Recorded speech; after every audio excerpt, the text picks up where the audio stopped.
Boa noite, meu nome é Guilherme Levorato, sou jornalista da TV 247, do Brasil 247.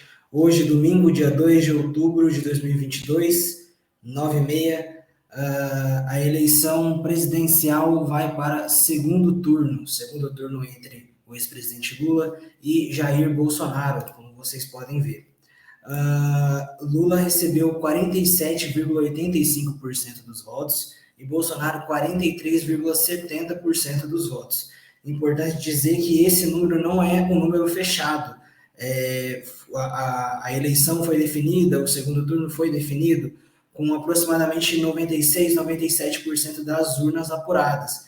Portanto, Lula deve ter algo próximo de 48% e Bolsonaro perto de 43,5% ao final da apuração. Em parte, confirma as pesquisas.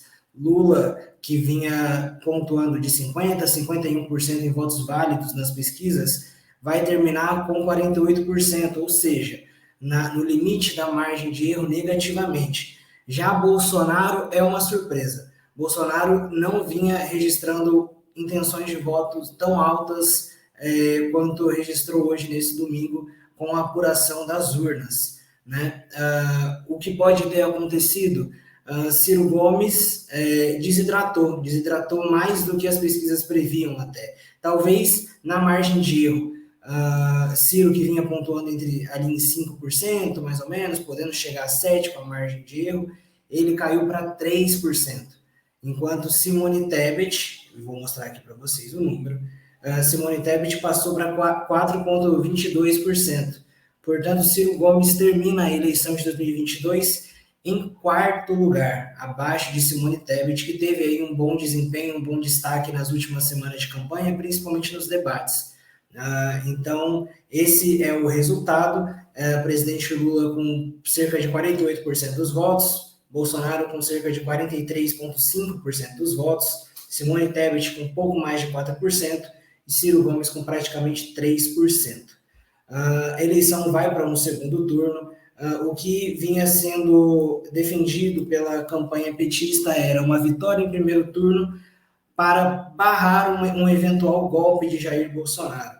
Ele que vem atacando reiteradamente as urnas eletrônicas, dizendo que só Deus o tira da cadeira de presidente, por vezes se utilizando das Forças Armadas para ameaçar o pleito e ameaçar a sucessão, né, presidencial. A avaliação na campanha petista era de que uma vitória no primeiro turno seria um bom trunfo para barrar as intenções golpistas de Bolsonaro. Por quê?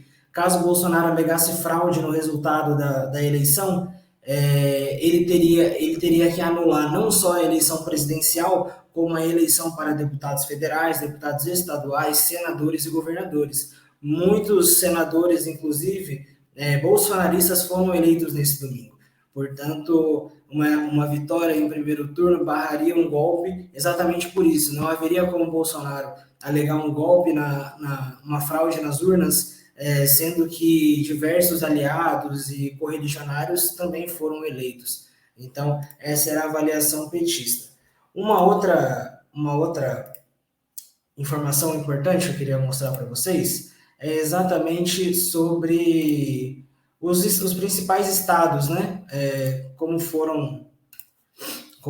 foi o desempenho nos principais estados. Aqui a gente tem a eleição presidencial, como eu vinha falando para vocês, ex-presidente Lula se aproximando de 48%, Bolsonaro se aproximando de 43,5%.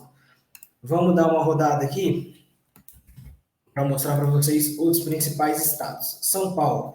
São Paulo, segundo turno também, entre Tarcísio e Fernando Haddad. Tarcísio com 42,35%, Haddad com 35,66%, praticamente 100% das urnas apuradas.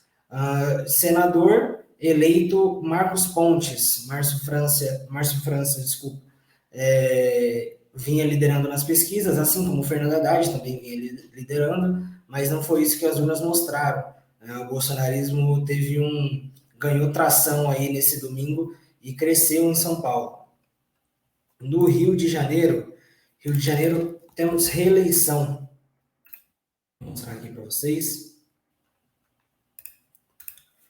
Reeleição de Cláudio Castro, 58,5%, Marcelo Freixo, 27,5%, Rodrigo Neves, 8%, senador Romário eleito, né? 98% das urnas apuradas. Então, Romário eleito com 29%, ele vinha registrando cerca de 30% mesmo nas pesquisas, então não fugiu disso, né? Mais um estado muito importante, Minas Gerais. Minas Gerais teve Zema reeleito em primeiro turno, assim como Cláudio Castro. Calil, apoiado por Lula, foi para 34,93%. E eleito também Cleitinho, apoiado aí por Jair Bolsonaro, 41,67%. Quase 100% também das urnas apuradas já. Um estado importante também é o Rio Grande do Sul. Vamos dar uma passada no Rio Grande do Sul. Aqui também com 99% das urnas apuradas. Governador Onyx Lorenzoni. E aqui ainda está uma briga boa, 0,05% de diferença entre Eduardo Leite e Edgar Preto. Lembrando que se Eduardo Leite não for ao segundo turno, o PSDB fica sem nenhum estado para governar, sendo que Rodrigo Garcia em São Paulo não avançou para o segundo turno. Então o PSDB já perdeu a sua hegemonia no estado de São Paulo, que vinha de décadas, né? E um outro resultado muito interessante, desculpa, digitei o nome do candidato, Ceará, digitei Eumano justamente porque Eumano foi eleito no primeiro turno. Eumano do PT, Eumano de Freitas, eleito com 53,74% dos votos, né? E Camilo Santana foi eleito para o Senado também. Outra eleição interessante de mostrar, Pernambuco, Marília Reis e Raquel Lira na frente, né? Marília Reis não com a vantagem que demonstrava nas pesquisas. O candidato apoiado formalmente pelo ex-presidente Lula, Danilo Cabral, ficou em quarto lugar. Esses são os dados mais importantes que a gente tem para mostrar por enquanto. Então é isso, a informação mais importante. Segundo turno na eleição presidencial. A eleição presidencial terá o seu segundo turno no dia 30 de outubro, também um domingo. Então teremos aí mais quatro semanas de campanha presidencial. E recomendo a vocês que continuem acompanhando a TV 247, o Brasil 247. Estamos com uma cobertura muito intensa, em cima do lance, realmente para não deixar você sem nenhuma informação.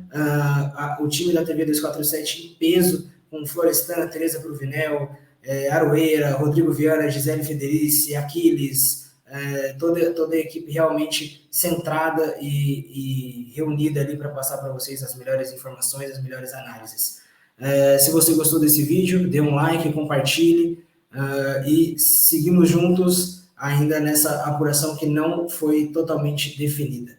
Um abraço, uma boa noite, uma boa semana.